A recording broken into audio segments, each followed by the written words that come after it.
I've got 4 words for you. Are you ready for them? Here we go. More checks are coming. How can you unenroll, and why do people want to unenroll? These are all things that our experts are helping you understand today on Who Wants to Know. Is there any help? That's what Carol asked. I got to tell you, just yesterday, my mom asked me this. She said, where's my federal refund? I e-filed months ago, and already I got my state refund, but no federal. The latest round of stimulus checks are hitting bank accounts, but there are also some issues, just like when the first round of stimulus checks went out. So we know that you have questions, and we're working to get you answers. You get $1,400. Your spouse gets $1,400. Your kids, whether they're 3 or even 23, will get $1,400. So that you can receive the payment, either by bank deposit or check in the mail.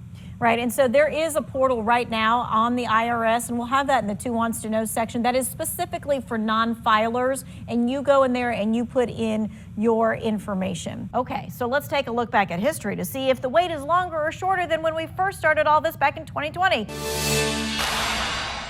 I've got 4 words for you. Are you ready for them? Here we go. More checks are coming. That's right, and I'm not talking about the 4th stimulus. I'm talking about a monthly check for the child tax credit. Let's take a look. The American Rescue Plan expanded the child tax credit in several ways. Families can receive $3,000 for each child from ages 6 to 17 years of age and $3,600 for each child under the age of 6 for the 2021 tax year. Now, normally, and I put this up on the big screen so you could read it, normally you would have just gotten this money when you did your tax return and you claimed the credit. So you don't have to wait until next year. The government is going to send it out in monthly installments. When does it start? Well, the IRS commissioner confirmed the timeline to Congress. The expectation from me and from Senator Bennett, especially on this committee, and other members of Congress, is the distribution will start going out monthly starting in July. My question, simple, is the IRS on track for monthly payments starting in July? We are. If we end up not being on track for some unforeseen situation, we will advise you and the committee. All right, so the plan is to do those monthly installments, anywhere from $167 to $300 each, depending on your adjusted gross income. The checks start coming in July. They run through December. The remainder you will then claim when you file your 2021 taxes. Now, also in July, the commissioner says the IRS will have an online portal so that you can update your income, your marital status, the number of children that are qualifying. He says it's going to be up by July the 1st. And get this, I put a stop sign here because the portal will also allow you to choose not to get the checks and instead take the full child tax credit when you file your taxes. Hey, to read more about this, we have the story in the Who Wants to Know section. All right, Mark, this person is saying, I changed my bank since the first stimulus, and it said that it has been deposited in my old bank account, which is closed. So what should I do? So the first thing is contact the bank. I'm not sure how they can tell it's been deposited unless they track the status through irs.gov, which I did test out today. irs.gov, find your payment, track your payment. Takes a few more extra clicks, but it does show the date and when payments have been deployed. So contact the bank, but the bank will send that back to the IRS.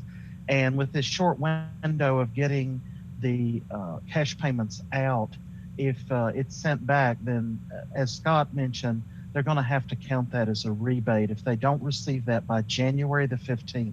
That's the cutoff for all of these payments. Right, this is a little different than the last time because Congress has actually written into this relief bill that all the payments have to be out by January 15th. Otherwise, the only option is to do the tax return. So, Scott, when that happens, I mean, you are still able to get the entire amount of money and maybe even more amount of money than what you would have gotten with the stimulus, but you'll have to wait for your tax return.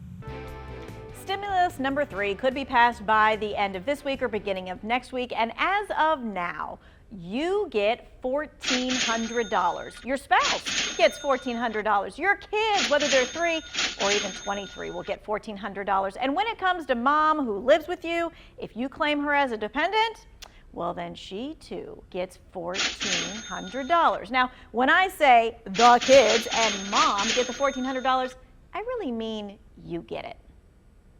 If this individual is being counted as a dependent by an adult, the person filing the taxes is the one that receives the payment, because the bank account information for that dependent is not set up with the Treasury and the IRS. So this would go to the tax filer, not the dependent. The taxpayer who claims the dependent gets the money. Now, let me settle what could be a sticking point in your family. Does the taxpayer who gets the money owe the dependent that money? The answer, no. It is not the dependent's money. It is the taxpayer's money. Well, check out the calendar right there. The first batch of stimulus number 3 payments were made March 17th. That was almost 2 weeks ago. A second batch went out last week, of course. It's expected that, yes, there's going to be another round this week. And the big question is this: will folks on Social Security, SSI, and veterans be included this week? Well, when I checked the IRS and the Social Security Administration web pages today, the latest update was March 26, and it said the IRS has not announced when it will begin paying EIPs to Social Security beneficiaries and supplemental security income recipients. Well, folks are asking, well, what is taking so long? A short and kind of simplified answer to a complicated process is this: there are thousands of people coming on or off benefits at any given time. The Social Security Administration has to update that info, and then they hand it off to the IRS. We know that that happened last week. Okay, so let's take a look back at history to see if the wait is longer or shorter than when we first started all this back in 2020. All right, as we go all the way back, we have to start where the very first payments were. That was April the 15th, 2020. I remember talking about how it was an IRS day, even though the tax day was actually moved. Then April 27th, a little less than 2 weeks, the IRS put out a timeline that included projected payments for SSI and Social Security folks. But those payments, well, they didn't make that projection. And on May the 12th, I was talking about possible May 13th payday. And then there was me again on May 14th. There was a whole new timeline that stretched until the end of May. Is it the wait folks are experiencing much more different now than it was before?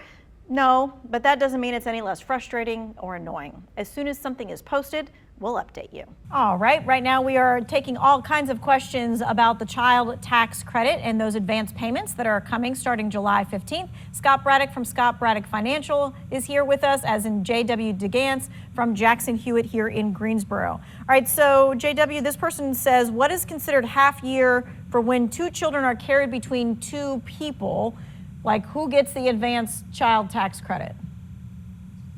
So the important thing to consider is who's going to be able to claim that child when they file their taxes in 2022 for 2021.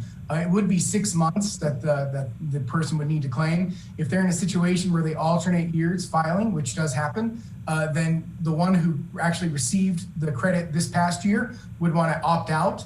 And then when available, the other one could opt in when they're allowed to when it opens up in the portal. Okay.